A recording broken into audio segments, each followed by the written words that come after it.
first and obviously tip my hat to Toledo. I mean, they were here to compete. We were here to compete.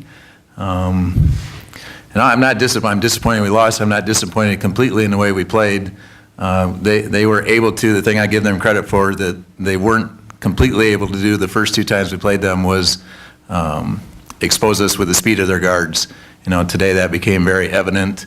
And number 12, we had a hard time keeping 12 off the dribble drive too. So I think the biggest difference was their guards' ability to get into our defense, both in transition and in the quarter court as well. Rebounding, turnovers, all that stuff kind of canceled each other out. And then the three-point line. I mean, the last time we played them, they weren't very good, and we were able to stay in our zone because of that. Today they made enough, and I was afraid to play that team too much zone, honestly, in the beginning, which is why we started in our man-to-man defense. And once they started making shots, and then their guards realized that they could get to the rim a little bit against us, it became very difficult for us to get stops. Questions for Miracle Woods? What were you able to do in the second half that doesn't seem like the rest of the team might not have been able to get going? Well, in the second half, I felt like all of my shots was able to fall, well, most of them, unlike the first half, and that's what made it different for me, at least. For us as a team, I feel like it was just them knocking down three-pointers.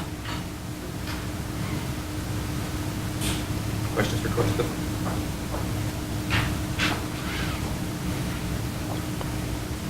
Were you concerned after them not making threes a couple times you played them that it was going to happen here? They're capable of it. Oh, sure. Yeah.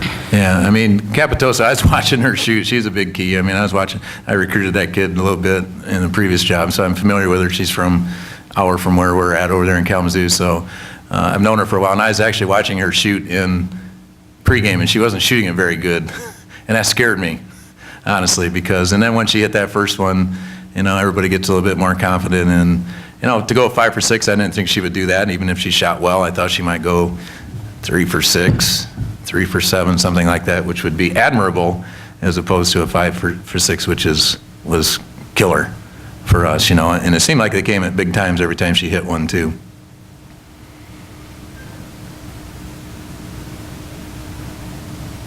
One question. After this conclusion of the season, just talk about Western Michigan as a team this year. Yeah, what I said to our group in there, and Miracle's got a lot to do with this continuation and the evolution of our team, of our program there. What we're calling is our culture change from 2 years ago, what we had when we got there.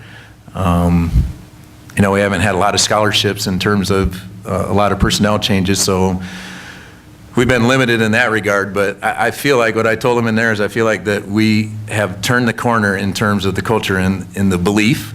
We haven't completely turned the corner in the locker room yet, which is something that's going to have to be continued in the off season, which is, a lot of people say this, you can't win a championship until you have a championship locker room, and that's what these guys are responsible for.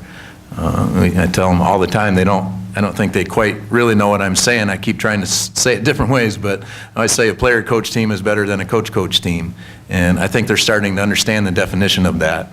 And when we get there, completely there, we'll be ready to stay here for more than one game. How much did you look at When she was 9th and 10th grader, I mean, she was very athletic, and and then we backed away from her shortly after that for whatever reasons. I mean, we just got somebody else. I couldn't tell you the exact reason, but great kid. I mean, I just know her, know the family, and wish I would have got this job a year sooner.